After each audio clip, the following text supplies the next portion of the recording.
Hey, what's up, everybody? Welcome to Drunk with Facts. It is Thursday, September 5th. I want to thank everybody for joining us tonight. We got a great show for you guys tonight. Just want to start it out, kick off with our sponsor, What You Say Designs, for all your signage needs and t-shirt needs, and he also does your Second Amendment apparel. So go check him out, Trigger Threads or What You Say Designs.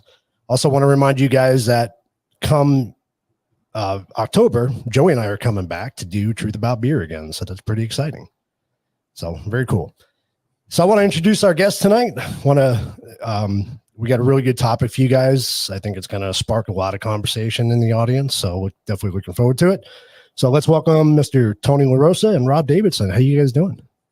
Doing great. Thanks for having us. Great. Yeah. Keith. Thanks for having us. Yeah, we're definitely excited to have you guys on tonight. I think it's an important topic to hit, and I think it's gonna, spark a lot of conversation. So, Tony, you are the CEO of Concept Matrix Solutions, and Rob, you are the Chief Science Officer or Scientific Officer, I should say, huh? Like, either way works. Do a little Star Trek reference in there, Yeah, exactly. But you guys want to give the audience a little background on your on Concept Matrix and on your career basically in the health and wellness industry. Yeah, Tony, why don't you go first? Yeah, well, thanks, Keith. Let me mention first, we are in the pharma industry for a very long time, like 25 years now. Actually, we have two facilities here. Right now, we have a R&D facility, and we have our pharma facility, full manufacturing. Actually, Rob is the CEO of our pharma facility out in Oxnard, which is pretty close. And, we noticed there was a need for small businesses coming into the space, and we wanted to be able to service those businesses with new technology, products and formulations that, suit, just all sorts of walks of life of better health. So that's, kind of what we do is we focus on health, fitness, and, just being unique and driving home different technologies. Right. Yeah, well said.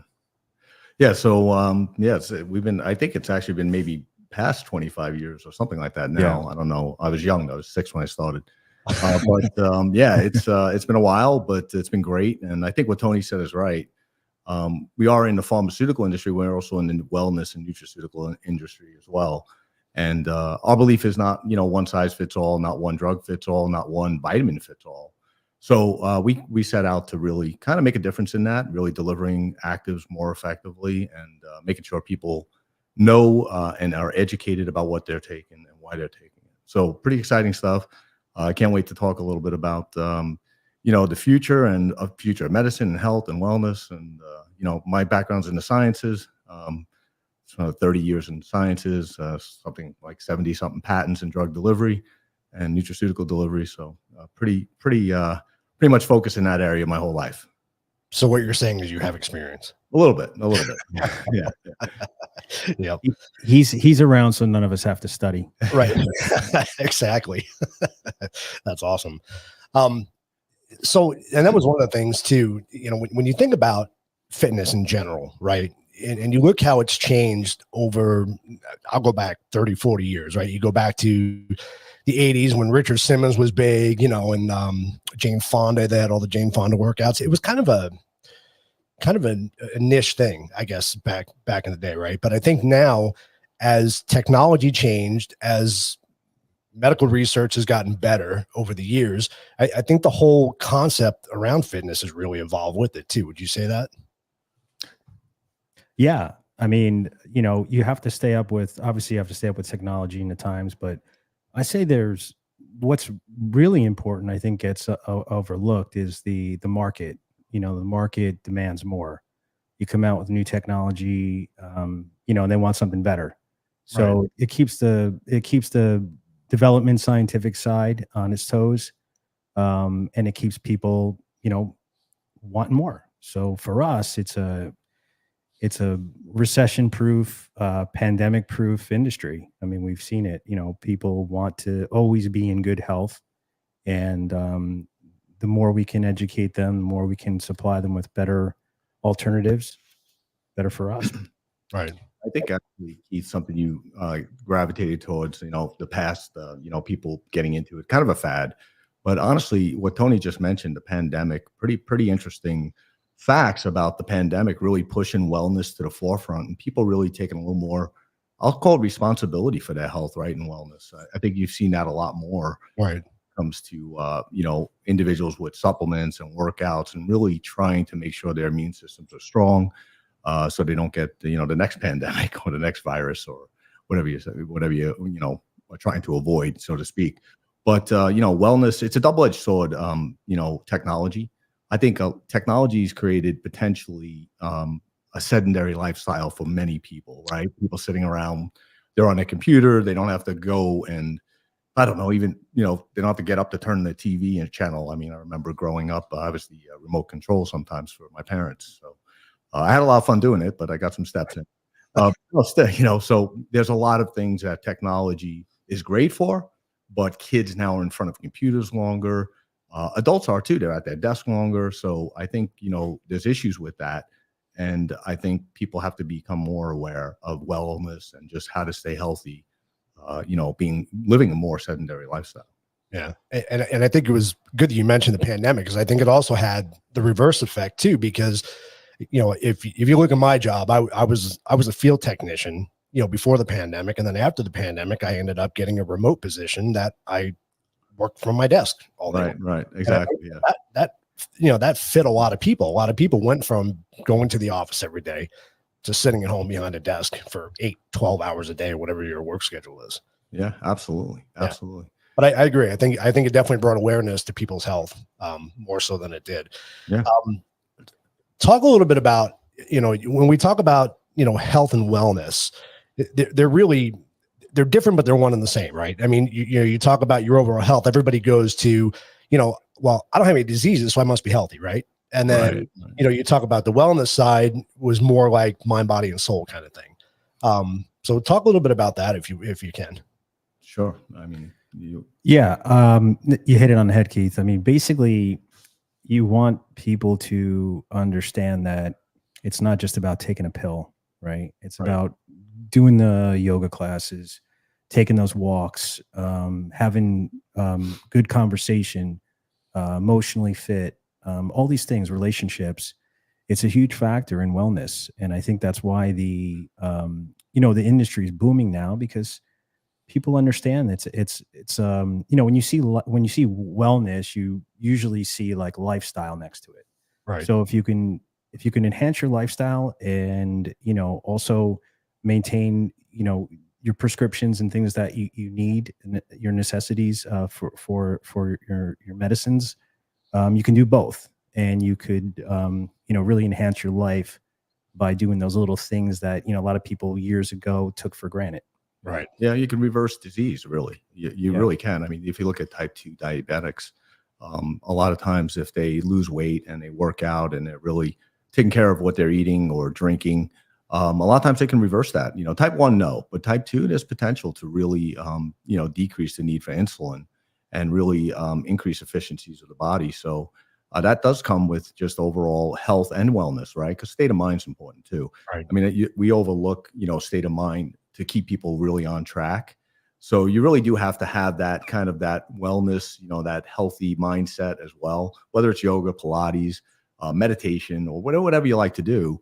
But something that gets you kind of in that mind space that you can really focus and continue your workouts. Because let's face it, if you feel good after you do something, probably why people like to drink. If you feel good after doing something, you're going to keep doing it, right? And the longer you do that, the more it becomes a routine. And I think we know that, right? So that's really important to really push forward and push through. And you're going to have down days and flat days. We might get into that a little bit later when you're working out or fitness. But I think, the more healthy you are on the fitness side, the more you're taking care of that wellness side. So I think they go hand in hand. Right. And that's not even bringing in stress into the equation. I mean, stress can have such a negative impact on your overall health. It's incredible. Yeah. Well, and we should talk about that whenever you want to jump into some topics, but when we get into overall, stress, right? Even obesity or, weight gain is really correlates and related to cortisol increase in the body, which is a hormone that actually increases adipose, tissue and doesn't allow you to metabolize as much. So stress does cause that. So if you can lower that, that's really a good first step in anybody's diet. Is Right. really trying to get, lower stress levels, and working out helps with that as well.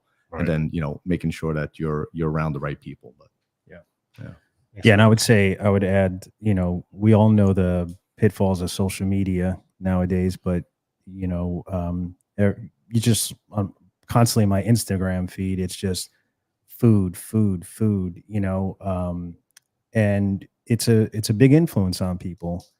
So you try to maintain that healthy lifestyle. Meanwhile, you're looking at a bunch of desserts and fast foods and things constantly in social media. The other side of it is you also see a lot of people, influencers and celebrities out there who are taking care of themselves. So I think there's good aspects to both sides. yeah, I agree. Yeah. It's Jack, I think, mentioned something down there. He was talking about walking, by the way. Yes, very important. I Yep. saw that. But Jack, you're mentioning about how do we handle like all the processed foods? It's a great question, especially when you have kids or parents trying to get their kids to school on time or whatever, and they're just buying the food off the shelves. There are a lot of alternatives and a lot of organic foods and regular foods that you can eat. But it is difficult if you're going to restaurants to stay away from fat, these processed foods, because let's face it, I mean, there are a lot of processed foods out there. And even the ones that really don't have to claim it on the label claim because they use less than what the limits are, Right. you're just never really going to be 100% sure. But, really, the best way to do that is to go to those, Whole Foods or, I guess Trader Joe's also does some organics and stuff like that. But really, naturally, buying those foods, not buying frozen foods and fast foods and things like that. But it's a good point, especially for kids. Well, I remember specifically relating to that, Rob, was when our first trip to Costa Rica, Yeah. you and I, and I was on this plantain, trip. I just was eating plantains here in the U.S. And then our first trip in Costa Rica, I saw them on the shelf. I grabbed them. I was like putting them in my mouth, and I'm like, man, these taste different, amazingly different. And I turned the bag around, and there was like nothing in it. Yeah. No preservatives. I mean, just obviously a little sodium because there were chips. They were a little salty, but it's just a totally different food. Absolutely. So we're basically in trouble here. Yeah. Yeah. I mean, and that's also directly related, I think, worldwide, because we were able to infiltrate China with fast food restaurants as well, which is a good thing. But no, I'm just kidding. But the fast foods, are a problem, right? Because they are processed foods, and that continues to grow even throughout the U.S., throughout Europe, everywhere. Not as much in Europe, and we'll talk a little bit about that. But the obesity epidemic, it's an epidemic, but really, I guess you can almost call it a pandemic because it is worldwide. Yeah. It is hitting everybody. It's a billion out of 7.7 billion people are considered obese. I mean, that's high. I mean, you have a study, I think, that would relate to that. But that's a huge deal. I think obesity, that growth, and really what's more alarming to me, and I think we talked about this a little bit, Tony. What's more alarming is globally, the kids, how many kids and the percentage of kids that are really, obese at this point or close to obese, hitting that really inflection point on, becoming type 2 diabetics at 12 years old. I mean, Right. This is unheard of. So a lot of that has to do with processed foods. Again, a lot of it has to do with computers, being sedentary, less sports. We used to play outside until the lights came, on, and you heard your mom yell for dinner or yell, get your butt home, or kick your ass or something like that. Well, But, atrophy. yeah. I mean, kids, muscle atrophy. Yeah. it's bad. Yeah, it is. It is. So enticing them to get out is a good thing. And that's something we all have to try to do and strive to do. But, Yeah, 100%. I agree with that. So Jack's saying, is there a place to buy packaged foods that don't have all the shit in it? I'm assuming. well, yeah. To finish my kitchen remodel so my wife can cook again. Well, definitely get your kitchen remodeled because then we can come over for dinner. But I think, like I said, I think Whole Foods is actually they do have some foods, organic foods. There's some brands that you can look up that will not use processed foods. Now, the downside to that is you buy it, you got to cook it and eat it, right? You're not going to keep that food around for a long time, right? Yeah. You could probably keep a McDonald's hamburger on your counter for about 2 months and it's still good, but you can't do that with real food. Right. So yeah, there are places you can do that and buy food. Even some great, just I love the local butcher stores or vegetable stands. I mean, that's where you want to go, right? Yeah. You don't go where farm to table. I mean, that's the best way to do it. Yeah, and I would add grass fed, opposed to grain fed. Yeah. The animals out there getting vitamin D and then I would say more importantly is, you can get healthy food at a lot of places. It's not just Whole Food or Erewhon or Sprouts. A lot of the grocery stores now have these sections where you can get some good food. I would say spend some time and, research, ingredients and kind of know what you're looking for, know the fat content you want to consume, sodium content, whatever your tolerances are, write that down, put it in your phone. And then when you're shopping, you can compare ingredients and look for those, those corn, what is it? The hydrogenated, like the corn syrups things like that. Any type of, you see corn syrup or any type of syrup like that is never good. I like it. Go hunting. I agree, Tala. And I think just in general, when you buy fresh, it tastes so much better too. Yeah. Lindsay and I did an experiment a while back where we cooked 2 identical meals, one using processed foods and one using fresh. And I mean, because we were trying to compare the differences between costs, and the cost was really negligible between the two. But the ingredient list from the natural versus the process was incredible, and it just the process tasted like shit, to be honest with you. Yeah, and then the fresh was so much better. Yeah, there's a big difference, no question about it. So I think the study you were talking about, I ran across this too. So according to the World Health Organization, a study released by the Lancet shows that 1 in 8 people now live with obesity. That's a staggering number. 1 in 8. It is a staggering. Isn't that amazing? Yeah. And I think there's something what the adolescents, I think they quadrupled, right? And since 1990, I mean, quadrupled. Yeah. I mean, that again, I think there's several factors that come into play there, but that's significant. That's scary to me. And to your point earlier, Rob, was we're the leaders of the world, and we're putting like McDonald's in every country. Yeah. Kentucky Fried Chicken, right? McDonald's, everything. Absolutely. Well, being when I first went to Colombia, I've been traveling to Colombia back and forth now, and it's funny because I'm in the capital of coffee, and they're all in line fighting to get into the door of a Starbucks. It's the craziest thing I've ever seen. We brainwashed them. We brainwashed them. Yeah, absolutely. That's true. But you won't see that in and this because you travel in Europe. Yeah. You really won't see that in like Italy or Spain because they're really focused on kind of these organic foods. They don't do a lot of fast food. It's hard to find a Starbucks or McDonald's or any of those types of restaurants. Right. And they all eat. I mean, here's a cool thing to think about. In Spain, they're eating at 10 o'clock at night for dinner. That's their dinner time.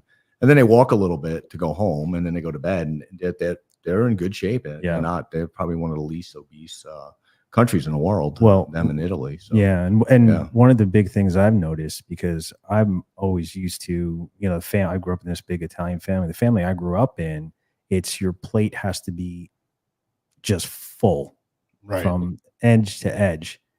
And then you get seconds and thirds. But, in other parts of the world, especially from, when we were in Europe, you get small plates and you eat smaller portions. So I would say for me, I know that works for me. I could have 7 meals a day. If they're small portions, I'm good. Yeah, that's true. Yeah, that's a good point.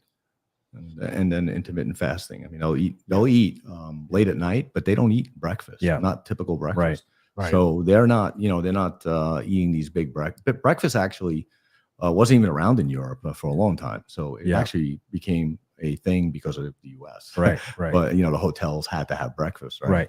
But breakfast is not a big deal, and it's the cereal companies were great at this. they sold the point that breakfast is the most important meal of the day. Right. That's kind of bullshit. Like, it's not. So, it really is. I mean, you can eat, some fruit maybe later in the morning, but you don't want to eat right away when you wake up. That's probably the worst thing you can do. You send your body into kind of this, storage, metabolism rather than a burn and use metabolism, like using the food from the night before or the fat on your body.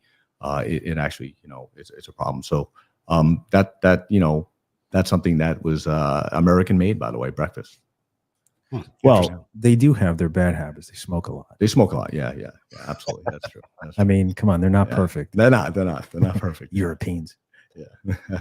So going back to obesity a little bit, so what classifies somebody as being obese? I mean, we talk about BMI all the time, but we also know that BMI is not an exact measure because it only takes into two factors, where if you're comparing muscle to fat, muscle weighs more than fat does. So at what point, so there's more, you need to do more extensive testing to literally classify yourself as being obese, right? I mean, if you really want true numbers, you're going to go into like hydrostatic, weighing, which is really the best way to know what your true body fat versus lean muscle mass is. I mean, BMI is it's kind of a outline, I guess, if you will, or at least a quick noted, okay, this must be your BMI, but it doesn't give you your true lean muscle mass versus fat. And then you got to add visceral fat, and there's other ways to test for that, but visceral fat, as we get older, becomes more prevalent, and that's really the most dangerous fat. So, right. Yeah. I see that. I can't help it. I wake up hungry. Drink some water. I'm serious. Water helps. It does. It helps in early in the morning. Drinking water, or kids can eat anything, by the way. They can eat small stuff in the morning. Right. But drink water and a little bit of coffee, maybe, or tea or something. Well, I would say what also helps is exercise. Yeah, that's true. You get right up and walk. Once you break the ceiling and you've done it for a few weeks and you're used to it, just go walk. Yep. And that psychological pressure you put on yourself of, I just worked out, I'm not going to eat, and fast for a few hours. It does help. Yeah. So Seth says, how do we reconcile what we hear about America is so obese, but what is child hunger? Is this a class issue or poor nutrition and cheap food? Well, hunger is just not having food. And then the obesity is definitely related to poor food and poor habits, right? Exercise and fitness habits. But it's a great question. I mean, obviously we do have, we have hungry people in the US. We're not perfect. And I agree. I mean, how do we reconcile that? I think you got maybe the people that are eating all that food that are obese can share some of the food with people that don't have it. I don't, really. We have to do better. Actually, you brought up a great point, because this is kind of this kills me. But the food waste we have in the U.S. and actually throughout the world, we could feed everybody twice if we were absolutely able to take food from restaurants that were not used and stores, right at the date where it expires. And give that away to people. You would actually handle basically hunger. You could. Now the distribution of that and logistics in other countries is difficult, but in the U.S. we can do it. We really can. We just don't do it. And they do some restaurants they're doing it better. But here's the thing: let's, instead of getting rid of some of these rules, let's get rid of the lawyers, because that's where the problem is. No, that's a good point, Tony. Absolutely, liabilities. Right? That's the liability is an issue. Yeah. Instead of getting sued, they just throw everything in the trash. Yeah. Exactly. Yeah. 100%. I see what is hydrostatic.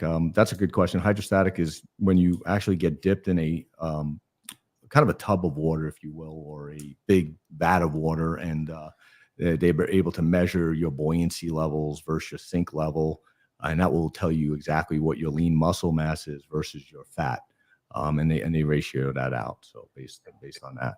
Is that similar to the bod pod? That pod that you go into, is that similar? It's similar. There's other ways. Yeah. I mean, some of them are using, actually now they're using laser, infrared and stuff like that also to measure. And then to visceral fat is a little different. There's bioimpedance, impedance that you can do, which is electrical feedback stimulus from how fast it shoots back from the muscle or bone. So there's many ways to do it. McDonald's hamburgers can travel for 6 months. I think that's actually true. I remember seeing something in the on that, but it's very true. Yeah. So, people who are obese, there's hope. I mean, there's always medical conditions that, people can't help being heavy, and I know that exists out there. Yeah. Yeah. But, for people that want to lose weight, they definitely have a lot of options to be able to do so. There's been a lot of advances in medicine, helping with weight loss over the years. You hear a lot about, Ozempic and all the other stuff. You want to talk about that a little bit? Yeah. Yeah. So, Ozempic, Wegovy, semaglutide, all of those are making really good strides, especially for pre-diabetics, right? And type 2 diabetics. But one of the big issues, I mean, there's positives there, right? Cardio health and things like that using these medications. But I would say this, it's not the magic bullet. And people think it is, and that's a problem because you do get rapid weight loss. Now, remember what I just said, weight loss. That doesn't mean you get rapid fat loss, right? Mhm. And one of the biggest issues with these types of products is you get a massive amount of muscle loss. And I think I may have some numbers here, but and it's quite a bit. So you can get between 40 and 60% of your total weight loss could be muscle. Wow. So let's think about that. If you have 40 to 60% of weight loss being muscle, you're actually making your metabolic rate worse, right? Because muscle burns fat and burns calories at a higher rate. It's very thermodynamic, which means high energy and high burn, right? So fat does not. So now you just lost what's burning the fat and calories, and you replaced it as you go off of these GLP-1s, Ozempic, semaglutide, with fat. You don't replace it with muscle. So I'm cautiously optimistic, but there's lots of things we can do to offset muscle loss, including strength training, as Tony was talking about before, resistance training, protein intake, and there's some great amino acids. Creatine is a great product that with lots of studies on it, and HMB, which is actually really shown to increase overall lean muscle mass. They use it for astronauts actually when they're up in space for long times. And then you can buy that in any nutraceutical store. So it's important to know that there's ways to offset that, but there is no magic bullet. People want it, but there's none. So well, think about the disclosure that you see on every new, innovative exercising machine or technique, or even new dietary supplements. It'll always say, take this with a regimen, an exercise regimen. So you have to keep that up. Yeah. So it's the same thing to Rob's point, with the Ozempics of the world is, they work, they're great for losing weight, but you still have to push yourself for exercise because, not only your weight, but you want to think about your, cardiovascular system as you get older. Yep. It's important. Absolutely. And you mentioned earlier, a lot of people have trouble losing weight or have a predisposition for being heavier, right? Right. And some people have thyroid issues and hormone issues and things like that. And there are natural ways to increase, your hormone levels, especially men's health is very overlooked. It's underserved. I think we all know that really in this area, at least, hormone replacement. We talked about, weight loss, but men go through what, I like to term it as menopause, but it's a menopause for men, but where yeah, exactly. Everybody does it. After 45, you start to feel it. You have lower testosterone, you have lower ability to burn body fat, and you have less focus sometimes. I have ADHD, so don't blame me for that. But less focus sometimes, and then also irritable and crying at Hallmark commercials is a great sign that you have low testosterone. Trust me, or dog commercials or whatever. But but there's ways to fix that naturally. Working out is the number one way, by the way. And then also, obviously, there's some protein synthesis, amino acids, things like that help. And then when all else fails and you have low testosterone, you go to your doctor and you should really get tested for that, because that's really a key to staying younger, staying leaner, and staying healthier. You gotta be careful, and you gotta do it under a doctor. But yeah. What about, and I've heard this is going to come out of left field for me, but I know a couple people, and I've heard some stories of people who take a lot of steroids for one reason or another, whether it's illness related or whatever it is, and they gain weight because of steroid use. But is there anything? Is that a different fat burn than what normal fat burn would be, I guess, would be the question. Yeah, so not all steroids are alike. Right. There are anabolic steroids, right? That testosterone would fall into the anabolic side, and then you have corticosteroids for mainly for disease states. They take corticosteroids for inflammation, autoimmune diseases, and they gain quite a bit of weight because of that.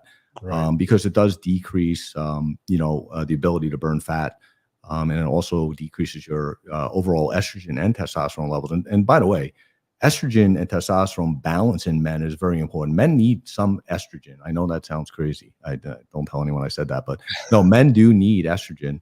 But so if you're way out of whack and that you have too high of a testosterone and too low of an estrogen, that can be an issue as well. Right. Especially for weight loss.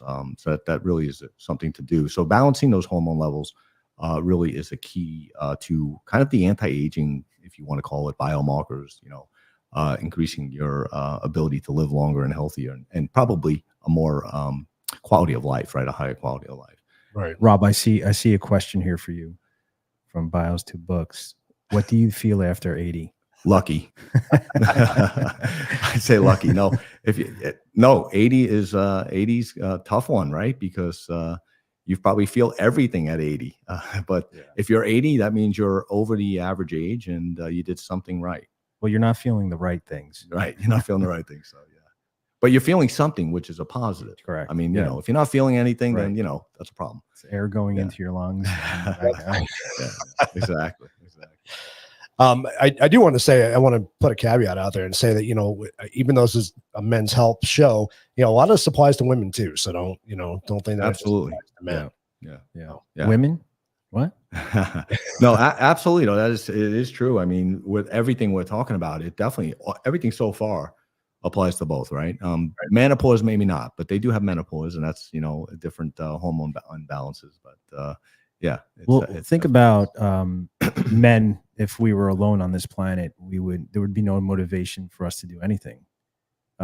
So women do play a huge part in how men take care of themselves, because women take care of themselves a lot better than men do.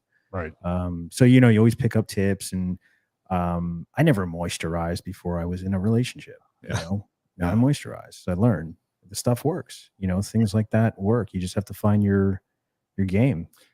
Yeah. I think that's important too. What we're doing, launching kind of a men's health awareness, through our company, is important because women are really drivers in that, as Tony said, and women are great advocates for men's health too. I mean, your wife or your girlfriend's telling you, hey, go get the doctor, go check that out at the doctor. We would never do that. We would say that's just, it's only grown about 2 centimeters in the last 2 days. I'm fine. I can handle that. I'll lance it myself. Right. I've been there. I've done that. Right.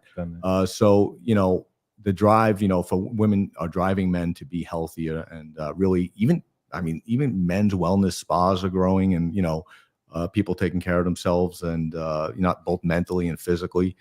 That's a benefit and it's growing. And, it does help you increase your quality of life. And I think that's what life's all about. I don't think it's as much as how long you live. It's about the quality you live it, right? Right. I think for me, at least, I think that's the most important thing. Yeah. So, yeah. It's funny. We talked about obesity, and Seth had asked if it was a class thing. And you think about maybe lower income families or something like that. They don't have the ability to pay for a gym membership. They don't, may not have weights at home. I mean, there are things they can do. I think body weight exercises are probably some of the best exercises you can do, in my opinion. Yeah. So I think there's a lot available for people to get started, working out and you're right, Keith. I think, one thing you have to take in consideration is going back to what we were talking about earlier is wellness, right? It includes mental wellness, mental health. And a lot of times people in that situation, that's what they're struggling with, get off the couch and to, do those things to enhance their life. And even if they can only afford McDonald's every day or, fast food, it's hard to bring that extra activity in your life when you're not mentally fit. Right. Yep. No, it's a good point. Absolutely. Going back to, I think what Seth said before about, class, right? It being potentially a class issue, obesity. I think, you know, the food choices are probably not the same in the lower class, right? So they're eating whatever they can, which, you know, is fast food mostly when they do eat. And to your point, Keith, they can't afford a gym Gyms, membership yeah. and things like that. So it all kind of comes together. It's not just one component. It's multiple factors that play into that. So. When we were talking about the instant potatoes that we made on our experiment, they were absolutely disgusting. Okay. Wow. Oh, that's Yeah, that literally doesn't sound good to me either. It wasn't very good. Yeah. So, you know, I think there was always a kind of a misconception that you absolutely have to work out to lose weight. And I think, you know, we talk about percentages of diet versus exercise, right? And Yeah. you know, I've always believed it's a high number. I think it's 75% diet, 25%, you know, exercise. And I think you may think it's a little bit higher. Yeah. But you know, the important thing is you can lose weight and not exercise, but the reality is for your overall health, it's better to do both. It's more effective to do both, right? It is. I mean, you know, look, losing weight is an important factor in that, but as we get older, lean muscle mass is most important thing you can keep. Right. Because and it's direct correlations. You can look at these lots of studies that show this, but you know, older people that keep lean muscle mass longer are less likely to be bedridden. They're less likely to need a wheelchair, a cane. You know, all those factors, breaking their hips and things like that, you know, come into play, right? So the longer you keep your lean muscle mass, the better your bones are. It's you know, there's a law called Wolfing's law. The law, you know, the stronger the muscle, the stronger the bone. But you know, that's really key. So people forget that. I would say if you're older, you're 50 or 45, and you're trying to lose weight, or 50, or you're even older like me, 57, you want to make sure that you're keeping lean muscle. And in fact, I would say I'd rather you do a strength training, resistance training. I'm not talking about heavy weights. It could be body exercise, like you said, Keith. I'd rather you do that for 25 minutes than do an hour on a treadmill. Your metabolism will be higher for most of the day as compared to only an hour to two after running a treadmill for an hour. So think about that. You know, you're losing fat and muscle when you run a treadmill. Right. You're only losing fat and building muscle when you do strength training exercises. So think about that correlation. And now what you're doing is turning the thermos on higher. So you're burning more and more as you go. And not saying that cardio, running on a treadmill is not a bad thing, because No. you want to keep your heart strong, right? Yeah. So I mean, but it shouldn't be your main focus, I don't think. Well, there's a misconception there, though, because actually strength training and interval bursts, which I call it, right? Short intervals like sprints and things like that, are shown to do almost or better in cardiac health than running, marathon type exercises. Yeah. I mean, I always look at the correlation, and I think Tony and I always talk about this. You look at a sprinter's body versus a marathon body, right? A marathon runner's body, super skinny, really no muscle tone at all. Very little muscle tone.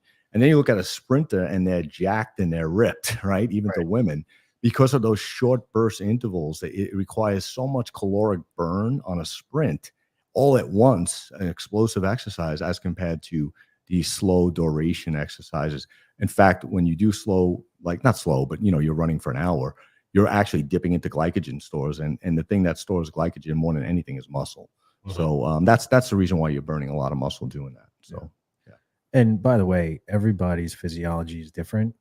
So, great point. Things are going to work better for certain people. That's why there's ellipticals, there's treadmills, there's stair climbers, whatever works best for you. But I would say, I think people, when they're afraid of exercise, they're afraid to start, the best thing is just get out there, take your animals are great to have as pets. They're great for therapy. And take your dog out for a walk. Be consistent about that. Go and garden. Just raise your heart rate. That's really what's going to get the endorphins going. It's going to make you feel better, and it's going to push you the next day to go a few minutes longer. So it's just be active. Seth, I see what you're saying. You're asking, didn't we say lean muscle is great? Oh, that's actually the point of what we're talking about. When you do long running, you're actually losing lean muscle mass. That's not good. That's the comparison between the marathon runner and the sprinter. Lean muscle is great, and it's the most important factor in health, especially as we get older. So maybe we went off the tracks. Maybe I didn't explain it perfect, but that's really the reality is you want lean muscle mass. Right. Well, what you said earlier too, Rob, about muscles surrounding your joints as you get older, you start to get osteoporosis and joint issues.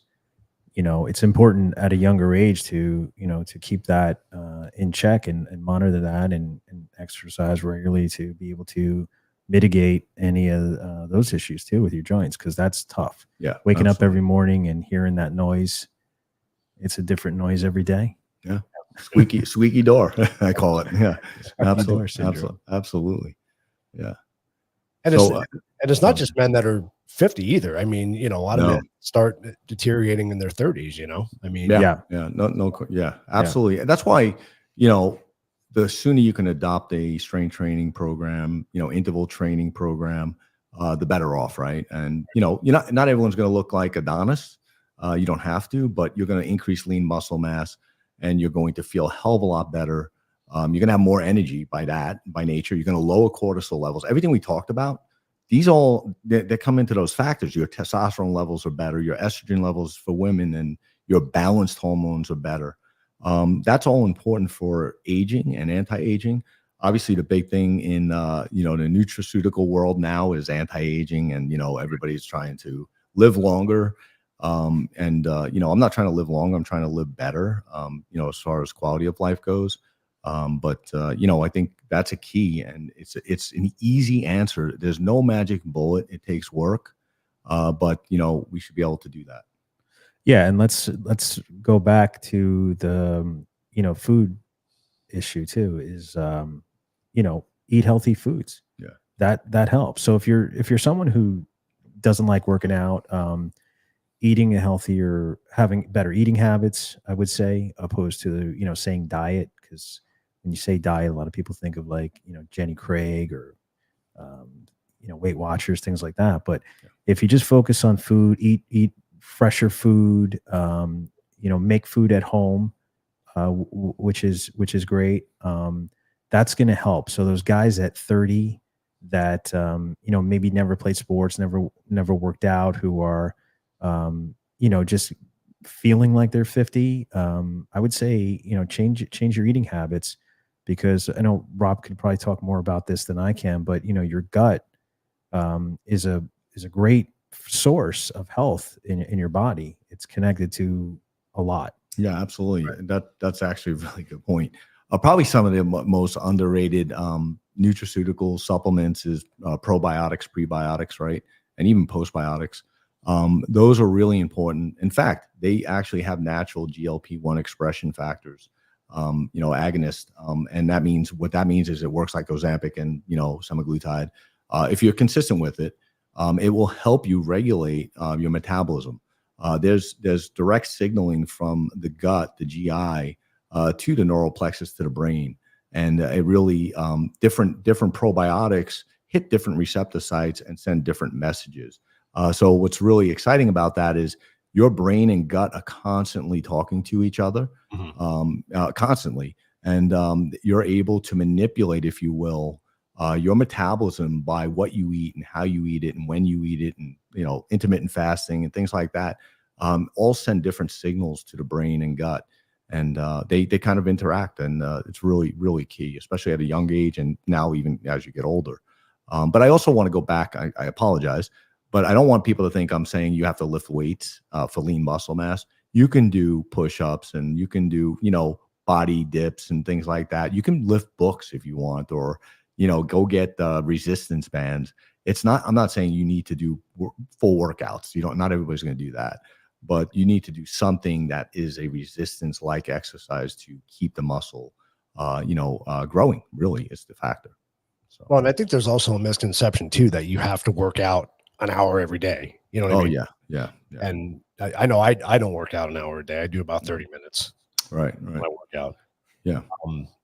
Supplementation is interesting though, because I think you really have to do your research, right? You Absolutely. really need to understand what you're putting in your body, because, somebody may they hear vitamin D is great, so they just start taking a crap ton of vitamin D, which can also potentially have a negative effect on you too. So you got to be careful what you're taking in.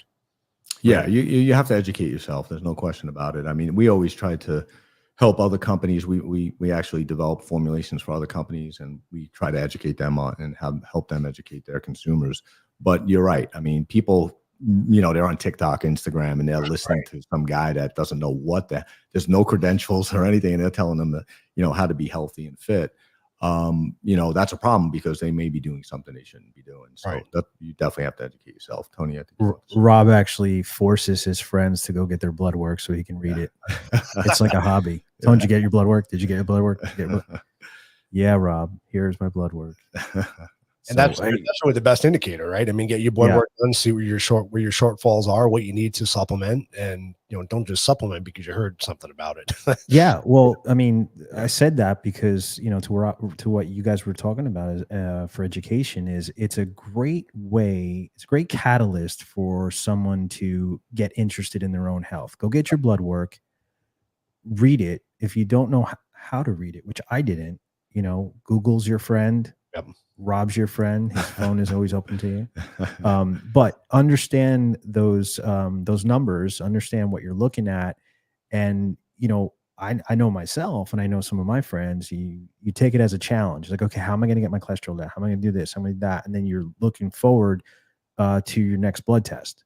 So, and that goes to, ingredient list too, like looking at supplement facts that plays into that as well. Once you start seeing a difference and, I'm eating lower sodium and I've lost some weight and I don't know why. Well, you've probably lost a lot of water, which is, it helps. It mentally helps you get to the next day and get you excited to find out more and learn more. So it's key to be able to, educate yourself, and that'll push you. It pushes me. Yeah. Well, I mean, if you take on the responsibility of your own health, okay, that's why I don't like the word diet. I hate that word because diets are fads, right? And they don't last. To me, your health it's a lifestyle change. You have to embrace that lifestyle change. Yeah. And in that, Tony, I agree with you. That's part of educating yourself about your own body. That's important. Yeah. I mean, we say, because we sell a lot of, nutraceuticals like dietary supplements, and people ask us all the time, well, I take this and then I take this, and when do I take this? And why am I taking this oral film opposed to this pill? And we tell them it's like, you have to change your habits, right? Because it's all about habits.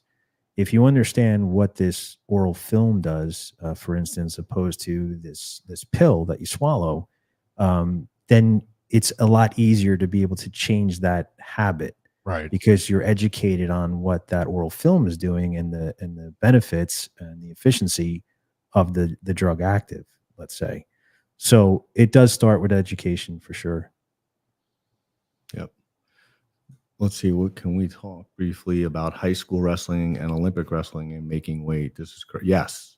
We can definitely talk. Well, before you do that, Rob, I do want to say Seth said his body is like a haunted house. I love that. Yes, I saw that. Yes. Yeah, I love that. That's which I thought was hilarious. Yeah, absolutely. It's not just steroids. I think Lindsay, you mentioned steroids, and maybe they are using that, but what they're doing is they're cutting weight by really dehydration and starvation is how they cut weight. And they do that. Sometimes they have to drop 7 to 10 pounds, sometimes 5, but depending on what weight classes they're fighting against, right? Or competing against, just like in, jiu-jitsu or martial arts, same thing. Or boxing, same thing. They have a little more range in boxing, I think, on weight, but it's very dangerous. You get electrolyte, deficient. So that's a problem, and you get dehydrated, and it's tough on a kid's body. It really is. Yeah. Your kidneys, your liver. Yeah, absolutely. But maybe they'll start changing that. I don't see that anytime soon, right? Wrestling's still a big sport, and a lot of the high schools and colleges and universities. But it is dangerous. It definitely is dangerous. Yeah. Yeah, I think anything across the board competitive, even you can even take like pageants, True. They're imposing their will on people to be a certain weight, you Yeah. know, look a certain way. And regardless if you're, you know, being physical, like wrestling, it's still that mindset of you have Oh, to no. look a certain way, or you have to, you know, be a certain weight. Yeah, absolutely. Absolutely. I want to talk about real quick. You talked about hydration, and I want to talk about the importance of water, because I don't think a lot of people really understand how much water you should really drink on a daily basis. And you know, I always look at it as it's half your body weight in ounces is a good estimate of what you should be drinking per day. Is that right, or is that? You should, you know, everyone's different. There's no magic number, really. Hydration is important. And you'll kind of know by your skin and kind of how you feel if you're hydrated enough. You know, you'll start to learn about your body. But you know, you got to be careful not to make the mistake though to overhydrate Right. and deplete electrolytes, because that could be just as bad, right? So there's kind of that balance of water and electrolytes, you know, in your body. So if you're just, you know, just drinking water all day, so to speak, and you're not eating anything until nighttime, that could be problematic as well. So you just got to be careful. You don't want to go, you know, you don't want to drown out your electrolytes too much because, let's say, let me see, that's how our cells work, right? So they don't function without sodium, calcium, potassium, right? Magnesium. So, yeah, so those are really key components. But no, I mean, some people can get away with 6, you know, bottles of water or 8 bottles of water, or, you know, 20 bottles of water. It just depends. Yeah. Right. Well, I learned the hard way because I get kidney stones almost every year. So, and a lot of that it wasn't protein, a lack of protein or too much protein. It was dehydration. So my kidneys build up a lot of uric acid, which creates kidney stones. And that's no joke. So anyone out there who is, you know, questioning their hydration, or, you know, look into that. If you have history in your family of kidney stones, as you get older, that could potentially happen. And you don't want that. It's not fun. Yeah. Right. Yeah, they say it's pretty tough. It's a lot of people compare it to giving birth. I don't know. I didn't give birth yet, and I haven't had a kidney stone, so I'm lucky. But you know, it's definitely, and that's what you said is really important, because hydration is really important for that factor. But also watching certain things, like if you drink a lot of coffee, and I'm one of them, dehydration happens, right? A lot of times, caffeine can actually, you know, dehydrate the cells a little bit. So you do have to up your water intake quite a bit if you're drinking coffee. Even though there's water in coffee, people tell me that all the time. Yes, I know, but the caffeine does, you know, deplete that absorption of the water in the cells, and that's really where you want it to go. So, right. Yeah. Electrolyte replacement. Now, you know, everybody, first thing pops into people's minds is Gatorade, right? And we think of all the drinks that are electrolyte drinks. They're usually teeming with sugar. Mm-hmm. What's a better alternative to replace your electrolytes? Yeah. Pedialyte drinks are pretty good, actually, you know, because they have less sugar. They have electrolytes. You need some carbs to help shuttle a little bit. But there's other electrolyte pills you can take. We have film strips. Yep. There's many things you can do. The key though is, this is what cracks me up. And Gatorade was phenomenal at selling this, we'll call it fake news in a sense. You know, using Gatorade during a activity or during a football game or basketball game, it's too late. You're not absorbing electrolytes. And I'll tell you why. When you are working out a muscle, or you're exercising, you're playing football, all the blood goes to the muscles that are being worked. And it's probably not your stomach, unless you're in a hot dog eating contest. But yeah, which, you know, I guess that could be a Joey sport. Chestnut. Right, exactly. But all the blood goes to the muscles that you're working out, and you need blood in the gut to create osmolarity, which is just, you know, a fancy word of saying absorption of the electrolytes into the blood and cells when you drink. So I don't know if you've ever worked out and you're in the middle of a workout, when we used to play full court basketball, or you know, years ago, you know, you're drinking Gatorade, and the Gatorade sloshing around in the gut. Yeah. I don't know if you've ever get felt bloated. that. You get I bloated. get bloated all the time. Right, because you're not getting absorption. Yeah. And that's not the time to do it. You need to preload electrolytes before working out. That is the key. Yeah. And by doing that, you'll keep the water in the cells longer, right? You'll hydrate the cells longer. If you do it during the exercise, it's too late. You're just, it doesn't matter. You're kind of, you're chasing something you'll never catch, right? You're chasing your tail.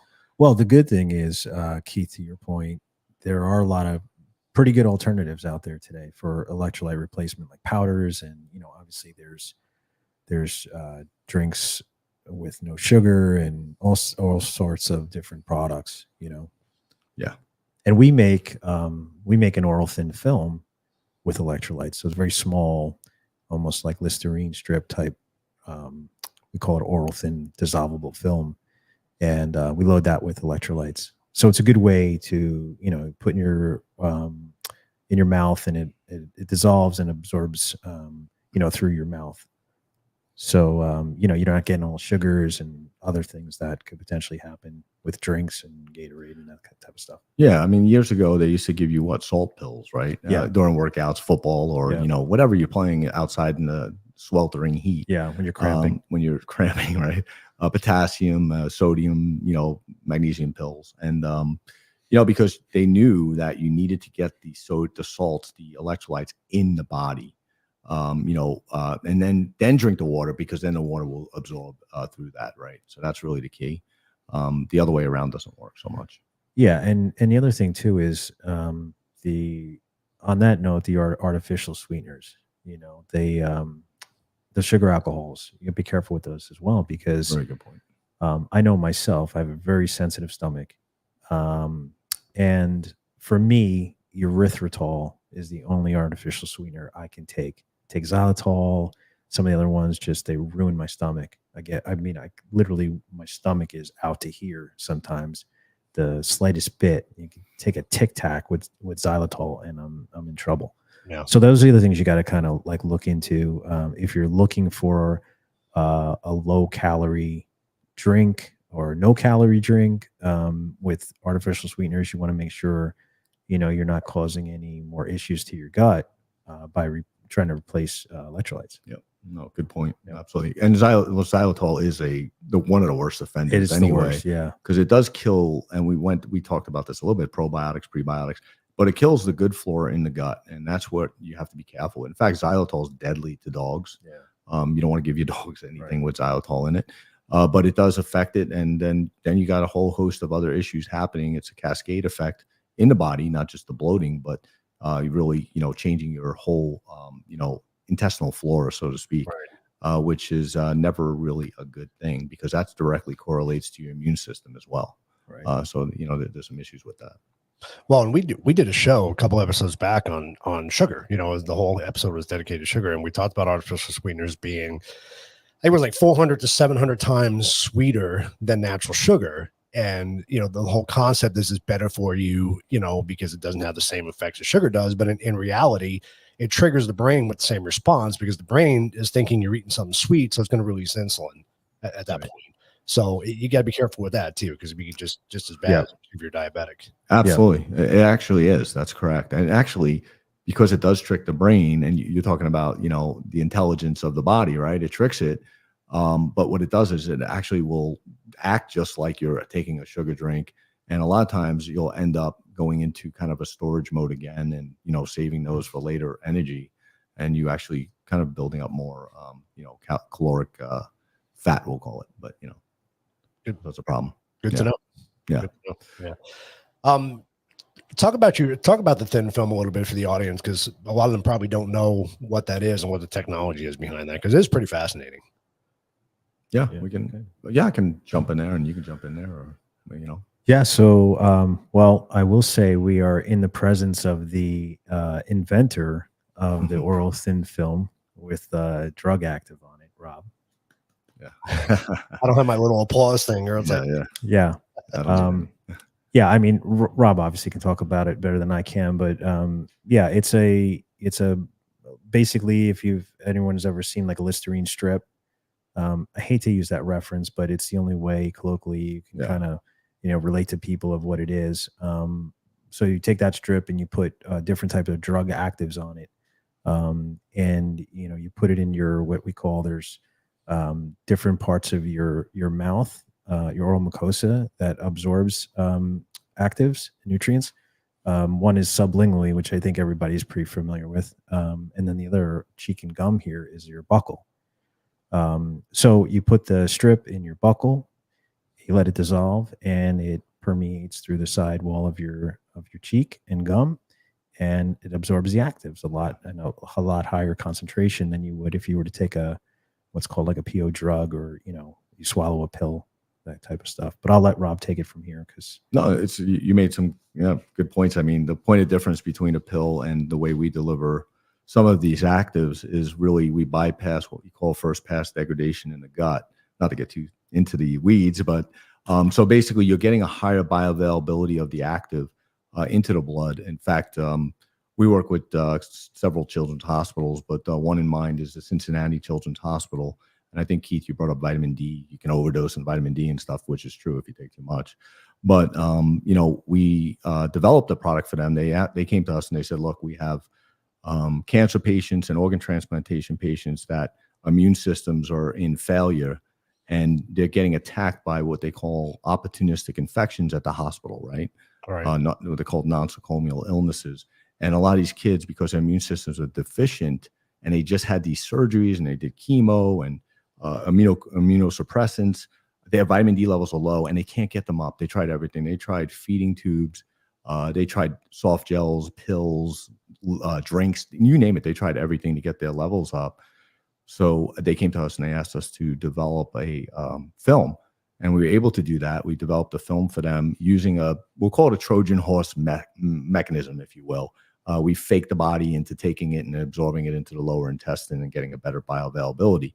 And there's some science behind that, but that's basically in a nutshell what it is. And we were able to get 100% of the patients' levels up to normal and above in the study. It's a published study.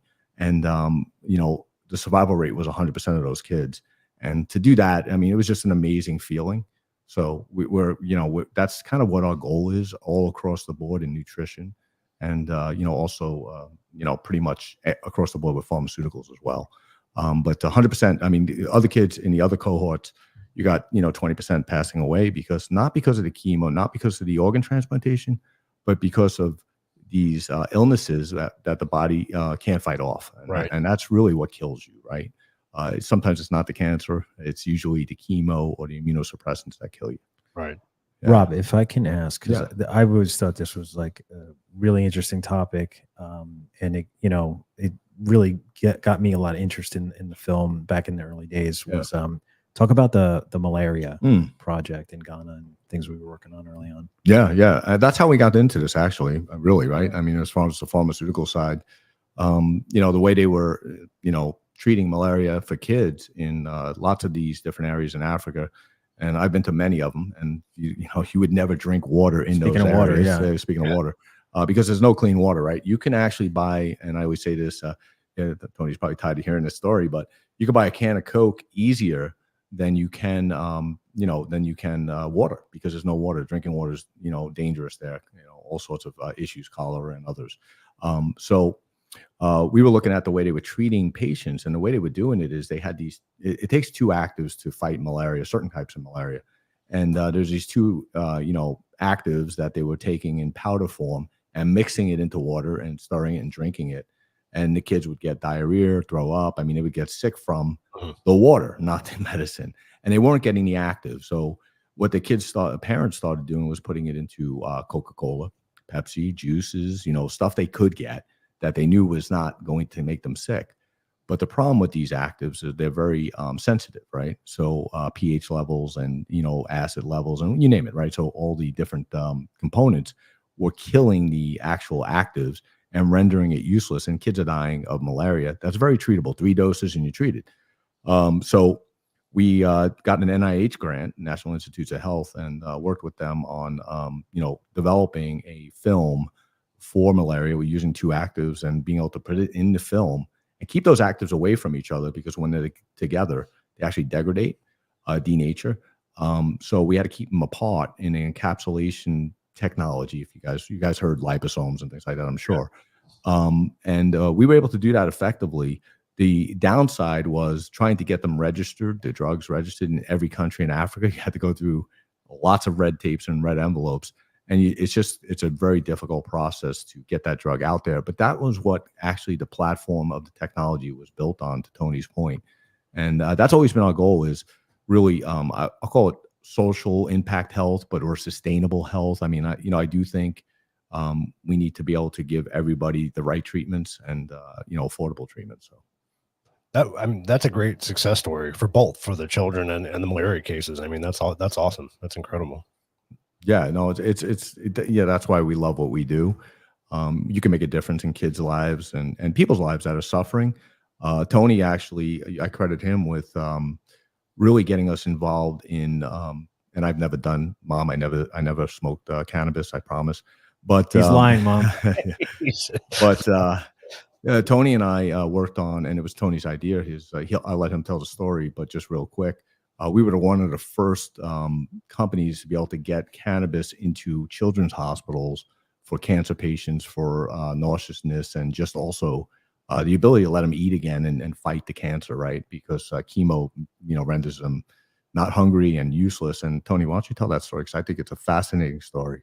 Yeah, my dad came down with colon cancer, and he started chemo, and long story short, I was kind of tired of all the medication. He wasn't eating, wasn't sleeping. And, I started dosing him on what's called I don't know if it's, I guess, globally now, but in California, it was called RSO, it was Rick Simpson oil.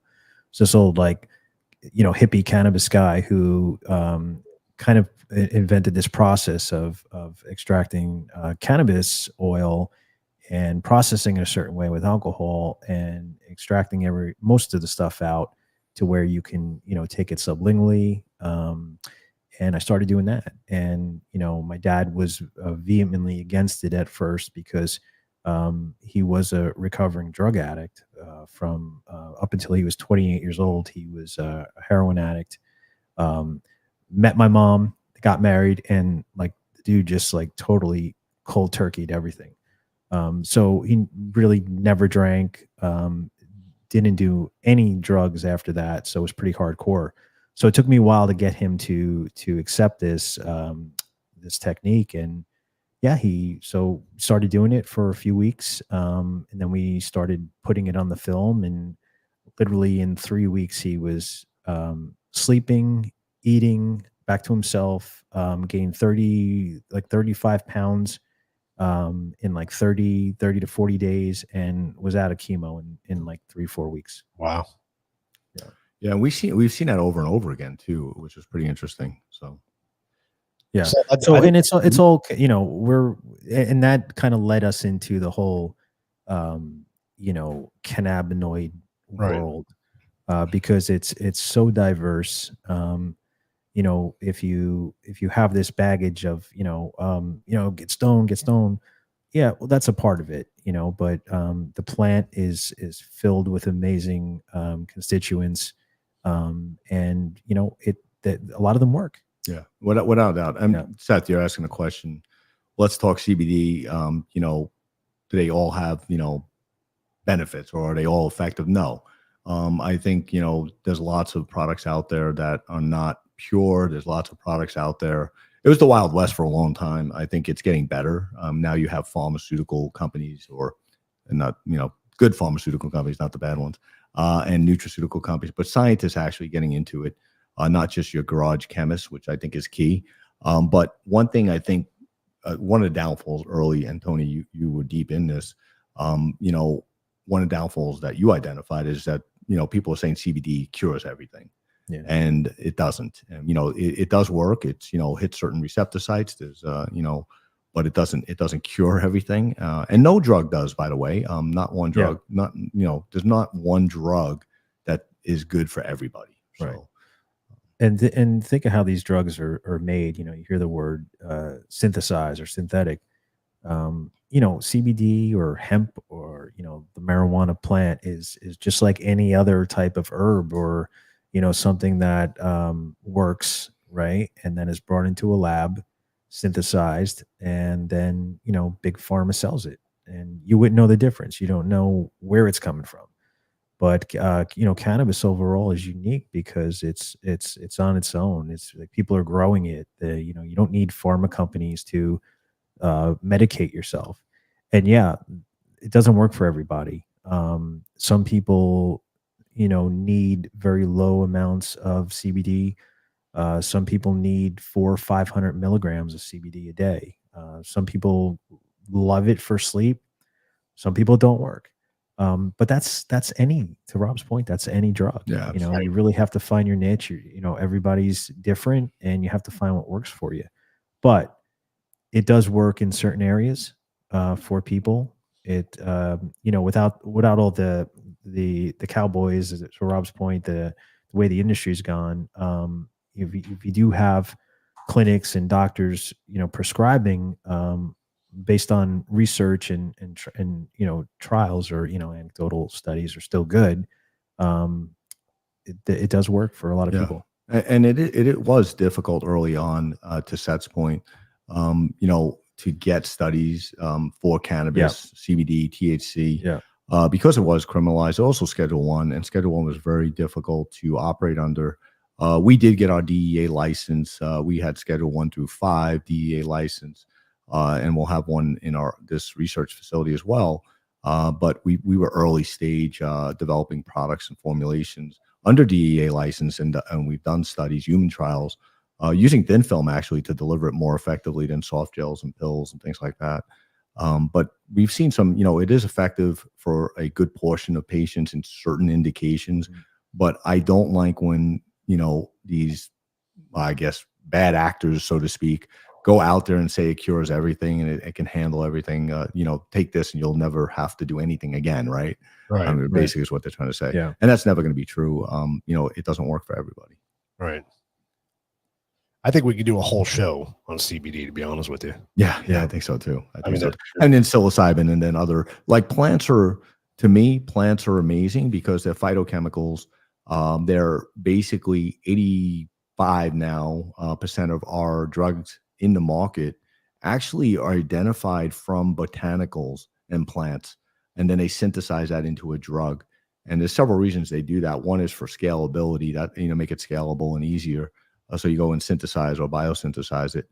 And then the other factor is you can patent it, and that's where drug companies make money, right? Right. You can't patent a natural active by itself. Right. So a lot of these companies, we can get into whole red rice yeast extract and Lipitor and all that one day. But, it's definitely, to Tony's point, there's so much in the earth itself, the herbal medicines and plant medicines and phytochemicals that work actually. Yeah. And let's not forget the plant is not, it's not a CBD plant, right? So the plant has, what is it, 160?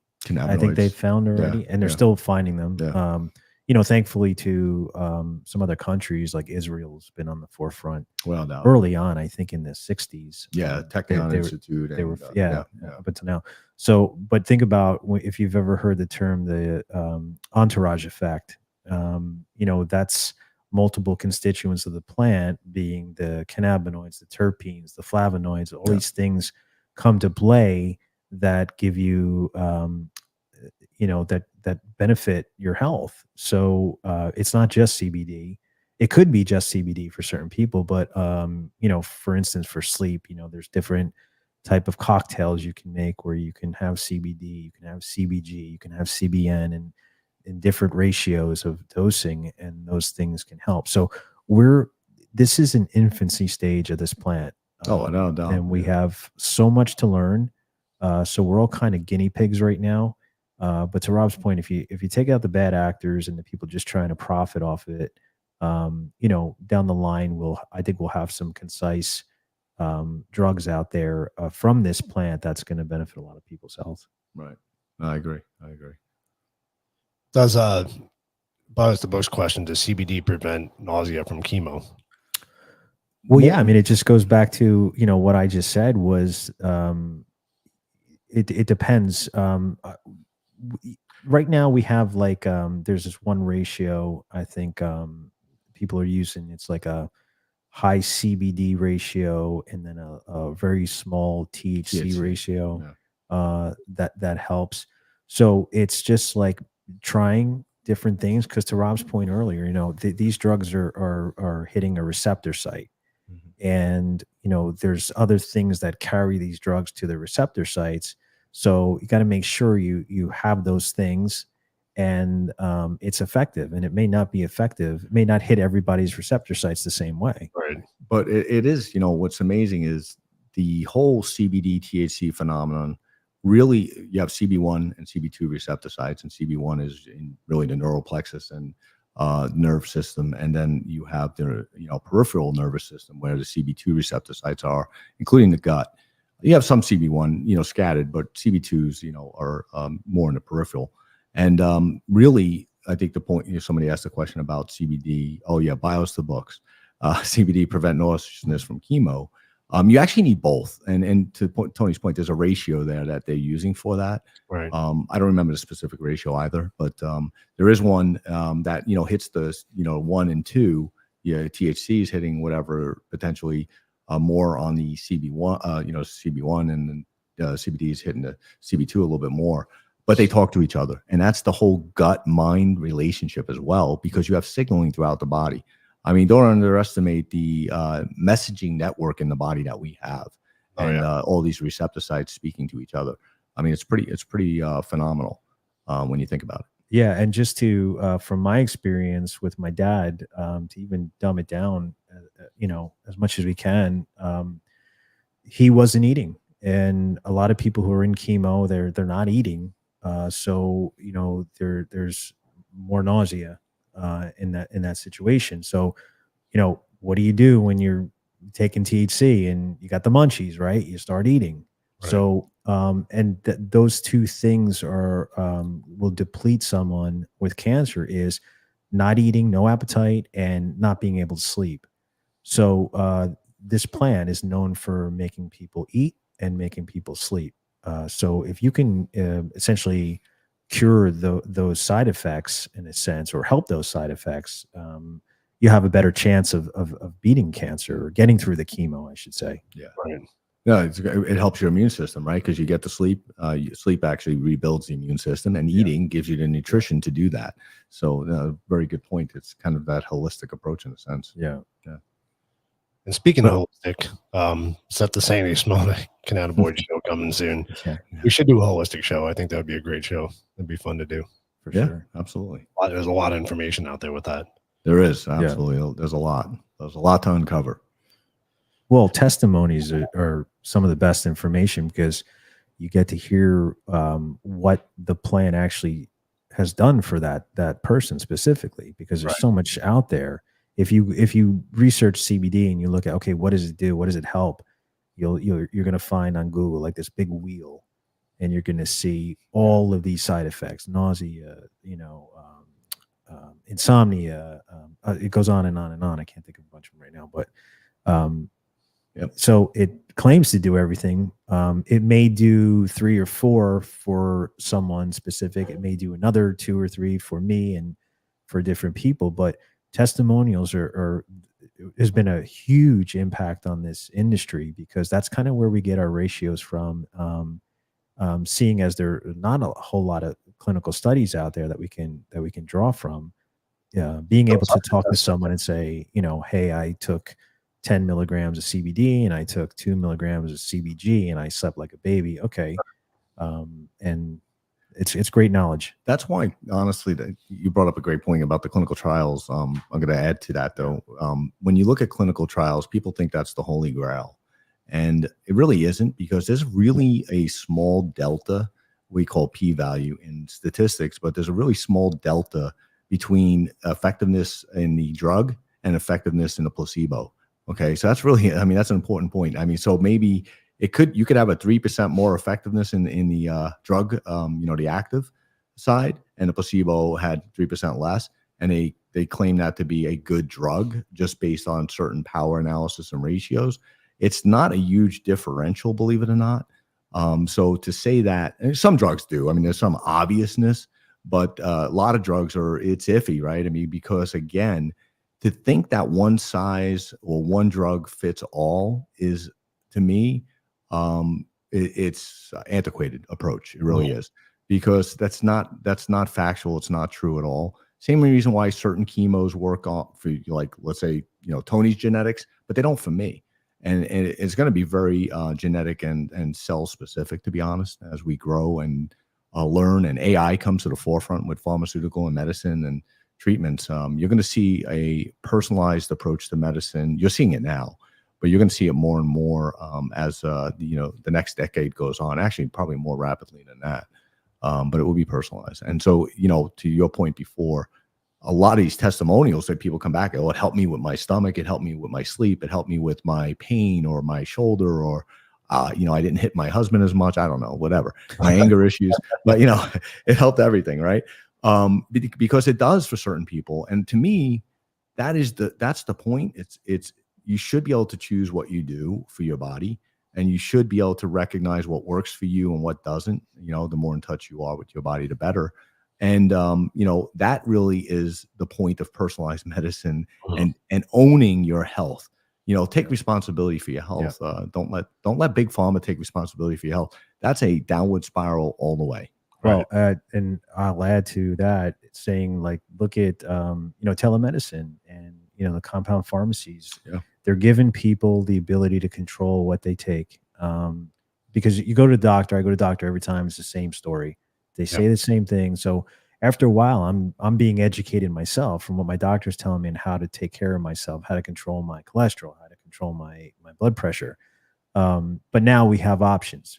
We can get, it's easier to get the prescription online, control what you're taking, and there's options out there. So you're not pigeonholed into always having to go to the doctor to take care of yourself. Well, that's why we have an antibiotic resistance issue, because when you went to a doctor, patients expected to get a prescription no matter what. Right. And they'd go in and the doctor say, well, you have a cold. Well, cold's a virus, right? It's not a bacterial infection typically. So they're giving them antibiotics just in case. Right. And that was overprescribed so much because they were taught, doctors are not taught about pharmaceuticals, by the way. They're taught by their reps about pharmaceuticals. Right. They have one biochemistry class and maybe less nutrition classes, I should say. So they're not taught. They learn by the pushers, the pharmaceutical industry, and that's what they prescribe. And actually, it's patients' fault, because they want that magic bullet. My kid's sick. I need an antibiotic. You're not giving me an antibiotic. That's bullshit, right? And patients would yell at the doctors, and this would go on and on. And doctors would just say, I'm just going to give him antibiotics. I'm going to give him amoxicillin. Yeah, he's got a cold, amoxicillin. Yeah, done. But it's a virus. It doesn't affect viruses. And then we do that over and over again. And bacteria are pretty intelligent. They learn. They adapt. They want to survive. They want to survive in the host. And they learn to get around that antibiotic. And that's a problem. Yeah, absolutely. Yeah. At the end of the day, it's we'll go back to the education side of it, right? Do your research. I find the best thing to do is, don't go to WebMD, or, you're going to think you're dying. Damn. Go to these, these small forums, these chat forums where, they're talking about different options and, alternatives, and people telling you, okay, I had this disease and this is what I did, or I had this issue and these are the supplements I took. And sure enough, you'll find that people will they'll kind of lay out their symptoms, and sometimes those symptoms aren't on the side effects side for WebMD. So you can say, oh my God, that happens to me. When I wake up, this happens. So you'll be able to find similar things with other people in, like, forums, for instance. Right. So you're saying I'm not dying? You're not. Okay. All right, good. You've got 10 minutes. Yeah. As soon as the show's over. Exactly. Yeah. So Well, you guys have a ton of information, and we can probably sit here all night and talk about this stuff. But I want to give a shout out to you guys. Have a new podcast that's coming up, and I think it's going to be kind of an extension of this in a lot more detail, right? So it's called the Ycast, and pretty excited about it. You want to talk about that a little bit? What your guys' plan is for that, or? Yeah, why don't you give them an overview on Project Y and so it's a social impact company. It's called Project Y, and it's the Y signifying the Y chromosome for the man. It's generally focused on men's health, because us as two, gym rats and just everyday, football watching dudes, who like cars and movies and things like that, is trying to relate to men out there, any age, because to your point earlier, Keith, there are guys in their late 20s and 30s who are failing at their health. Is just being able to relate to guys, do some education, have conversations like this, because Rob and I are learning every day. Because again, part of learning is understanding what someone else is going through and how to treat that. So it is a social impact program. We will be talking about very similar stuff. We'll have guests on. We'll also be selling some of our custom products that we make in our research and development lab. Skincare products. We have these really good HMB gummies. Rob was talking about the hydroxybutyrate gummies that we'll be selling for muscle loss and keeping your muscle mass, things like that. So yeah, if you want to jump, you want to add to the use of proceeds really for, and why don't you? Yeah. So this is all tied into what we talked about tonight. How where would men be without sometimes the support of women and helping us better educate ourselves on the health side. So we figured that what we wanted to do was put some proceeds to help different women organizations, such as breast cancer, domestic violence, things like that.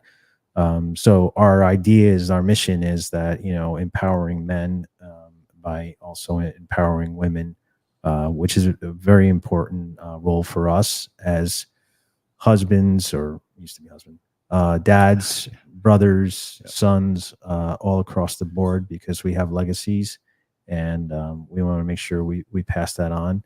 No, that's a good point. Women and men have to live in a symbiotic relationship, right? Or else everything fails. Yeah. So for us, it's really important that men's health is key.